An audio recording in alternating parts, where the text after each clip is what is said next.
বিরুদ্ধে 7 নম্বর মহারাজপুর ইউনিয়নের চেয়ারম্যান তারা ছাড়া পেয়েছেন আলহামদুলিল্লাহ। 4 জন ভাই কয়জন আছে যে সাজা প্রাপ্ত হয়েছে যদি একটু বলেন। সাজাপ্রাপ্ত হয়েছে এই মামলায় 4 জন। আমার ছোট ভাই মাজুদুল ইসলাম, জি মাজু, আজিজুল, জাহিদুল ইসলাম এবং রসুল। মোট আসামি কয়জন ছিলেন আপনারা? আসামি হচ্ছে যে 15 জন। 15 জন আসামি ছিলাম, 15 জন। আমি আশাবাদী ছিলাম যে মামলায় আমরা সকল আসামি খালাস পাবো। এই জন্য যে মামলার যিনি বাদী তিনি স্বয়ং কোর্টে দাঁড়িয়ে উনি বলেছেন যে ওনার ভাই চরমপন্থী দলের সদস্য ছিল। জি, একটা সময় ঝিনেদারের বিভিন্ন ধরনের চরমপন্থী দল ছিল, সেই একাধিক চরমপন্থী দলের সদস্য ছিল। তার দলেরই কেউ অথবা তার প্রতিপক্ষ কেউ হত্যা করে লাশটা পুঁতে রেখে গেছে। এরপরে 3 বছর পরে 3 মাস পরে সে লাশ উত্তোলন করছে পুলিশ। এবং সদ্য যিনি প্রয়াত হয়েছেন আমাদের ইউনিয়নের সাবেক চেয়ারম্যান জনাব আবু বকর সাহেব, উনি পুলিশ নিয়ে যে মূলত লাশ উত্তোলন করেছে।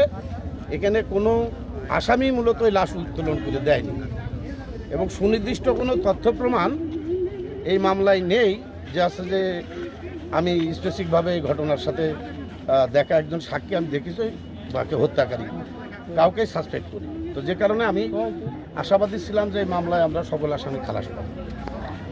তারপরে দীর্ঘ 20 বছর ধরে এই মামলাটা নিয়ে আমরা অনেক কষ্টানে প্রতিপক্ষ হিসেবে আমাকে ঘায়েল করার উদ্দেশ্যে, ক্ষতি করার উদ্দেশ্যেই মূলত এরা একাধিক মামলা মোকদ্দমা তারা দিছিল। তাদের উদ্দেশ্য ছিল মামলায় আমাদের সাজা দেওয়া। তো আমি আইনের প্রতি শ্রদ্ধাশীল একজন মানুষ, যেহেতু আমি চেয়ারম্যান, আমি এই কোর্টের প্রতি শ্রদ্ধাশীল। তো সেই হিসাবে আমি এই মামলার মধ্যে আসামি বা অন্যান্য সাক্ষীদের যে বয়ান এখানে রেকর্ড করা হয়েছে, আমি বিশ্বাস করি এই আদালতই তো শেষ আদালত নয়, তাই না? এটা জজ আদালত, এটা একটা ডিস্ট্রিক্ট আদালত। আমরা উচ্চ আদালত হাইকোর্ট করলে খুব দ্রুত এই মামলার যে নথিপত্র রয়েছে, আমি বিশ্বাস করি আমার এই ক্ষুদ্র জ্ঞানে আমি যতটুকু মামলা মোকদ্দমা সম্পর্কে জানি, এই মামলার কারণে অনেক ক্ষতিগ্রস্ত হয়েছেন। আমি সেই সকল মানুষের প্রতি কৃতজ্ঞতা প্রকাশ করছি যারা বুক দিয়ে আমাকে আগলে রেখেছেন। এই আওয়ামী লীগের 15 বছরের ফ্যাসিবাদী সরকারের সময় যারা 2 বার আমাকে নির্বাচিত করেছেন। তো সেই হিসাবে আমি সেই সকল মানুষের প্রতি কৃতজ্ঞতা প্রকাশ করছি এবং তারা যেভাবে আমার পাশে ছিল, আমি তাদেরকে আশ্বস্ত করতে চাই যে আমিও তাদের পাশে থেকে তাদেরকে সেবা করে যেতে চাই এবং এই রায় যেটাই হোক, এই রায় আমরা মেনে নেব। এই জন্য আমার যারা শুভাকাঙ্ক্ষী, আমি প্রত্যেককে বলবো যে রায় একজন জজ সাহেব দিয়েছেন, এই রায় আমাদেরকে মেনে নিতে হবে। এই রায়ের পরেও আমাদের উচ্চ আদালতে যাওয়ার যেহেতু সুযোগ রয়েছে, সেই ক্ষেত্রে আমরা আইনের প্রতি শ্রদ্ধাশীল থেকে আমরা রায়কে মেনে নিয়ে আমরা পরবর্তী যে ধাপ আমাদের হাইকোর্টে যাওয়ার, আমরা সেই প্রক্রিয়ার মধ্য দিয়ে এখন যাব। আমরা ইউনিয়নে কোনো অশান্তি করতে চাই না। শান্তিপ্রিয়ভাবে যেভাবে আমরা ইউনিয়নে বসবাস করছি, আমরা সেইভাবে বসবাস করতে চাই।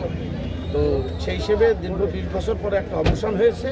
তাদের মূল চিন্তা চেতনা ছিল আমাকে সাজা শাস্তি দেওয়ার এবং তারপরে এই রায়ের পূর্বেই তারা ঘোষণা করেছে চেয়ারম্যান যদি এই মামলায় তার বিরুদ্ধে রায় হয়ে যায় তাহলে আমার লোকজনকে তারা তাৎক্ষণিকভাবে ক্ষতিগ্রস্ত করবে, ইউনিয়ন অশান্তি হবে। তো আল্লাহ রহমত করেছেন। আর বাকি যেই 4 জন আজকে সাজা হয়েছে, আমার ছোটো ভাই সহ সবাই আমার ছোটো ভাই, আমার অত্যন্ত কাছের মানুষ, দীর্ঘদিন ধরে তারা আমার সাথে দল সমাজ করছেন। আমি এদের সকলের মামলার কাগজপত্র তুলে নিয়ে হাইকোর্ট করে তাদেরকেও দ্রুত আমি তাদের পরিবারের কাছে ফিরিয়ে দেবো এই প্রত্যাশা ব্যক্ত করছি এবং উপস্থিত সকলের কাছে দোয়া চাচ্ছি। সবাই ভালো থাকবেন। আসসালামু আলাইকুম ওয়া রাহমাতুল্লাহ।